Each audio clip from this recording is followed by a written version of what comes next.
Of course, you can't even begin to talk about Led Zeppelin unless you start off with Jimmy Page. Now, at the point that Jimmy Page was putting this band together, he was still really just trying to find replacement members for the band, the New Yardbirds. You see, the Yardbirds had recently broken up, leaving only him and Chris, the bass player, behind. Now, the original plan was for Chris to continue to play bass and, of course, Jimmy to play lead guitar, and they needed to find replacement members. But before they could even get further in replacing members of the band, Chris lost interest. Now, it was around this time that John Paul Jones, who was spending far too much time at home, evidently, according to his wife, had heard through the grapevine that Jimmy was starting another band, and he heard that Chris was dropping out. Now, you have to realize here, John Paul Jones goes way back with Jimmy Page at this point in their career. You know, after all, it was Jimmy Page,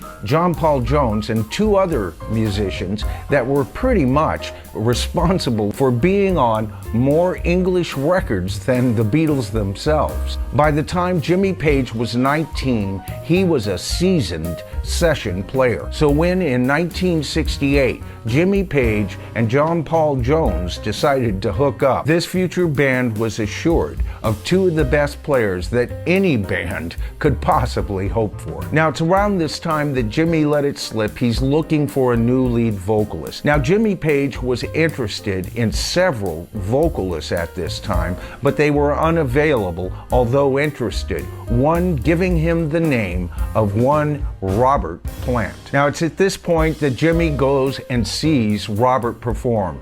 He likes what he hears. He invites him over, they discuss their interests, they find out they have the very same record collection pretty much. Now, it's interesting with the Beatles, Ringo was once quoted as saying that if you looked at the Beatles' record collections, their individual record collections, they were almost a carbon copy of each other.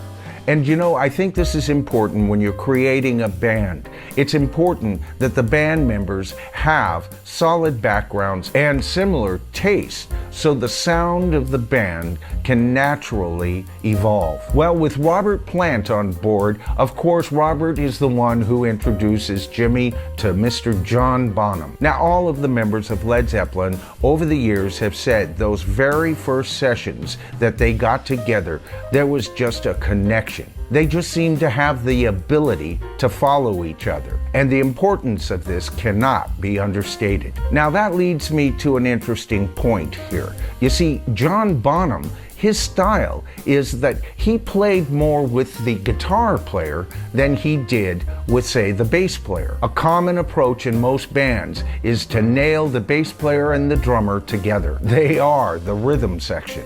They are the heartbeat of the band. But here, between John Bonham and Jimmy Page, we see an interplay that you rarely see between a guitarist and a drummer. Now, one thing I did want to bring up here is I've been watching some old Led Zeppelin footage of them performing, as well as their final performance with Jason Bonham as their drummer. In the older footage, you see John Paul Jones playing over what Jimmy Page and John Bonham are playing. Much like how we've discussed in past videos how Paul McCartney would lay his bass over later recordings with the Beatles, John Paul Jones seems to be able to do live. Now, don't get me wrong, I think Jason Bonham is a wonderful drummer, but he's not his dad, and the interplay between him and Jimmy Page is not the same. And if you notice in those performances, John Paul Jones plays a much more percussive bass. He glues in to the drums in this case.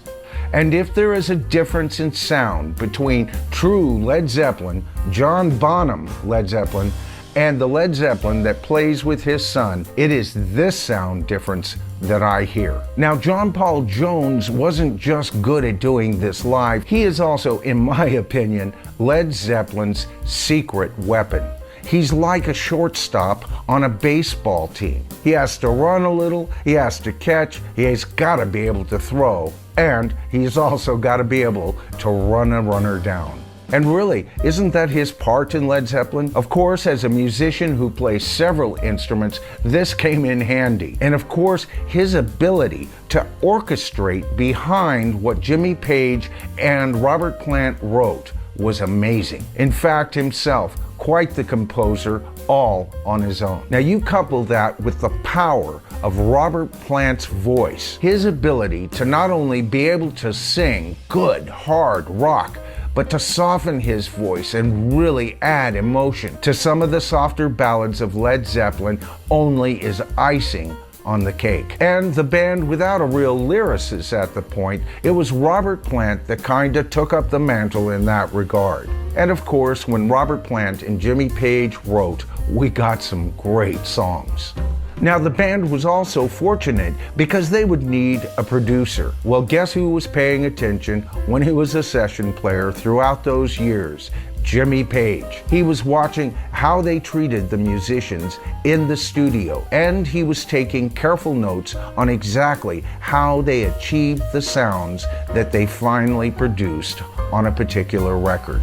Of course, with his right-hand engineer, as well as a manager who truly cared for the welfare of the band, Led Zeppelin was set to succeed. So in the final analysis, Led Zeppelin wasn't just a band or a group of musicians that got together and said, hey, let's make a band. Almost at the outset, you can see that Page had a vision. That vision at first was still evolving, no doubt. But as Jimmy Page and Robert Plant continued to write together and mature together as writers, there was no stopping this band. They were destined to rule the world.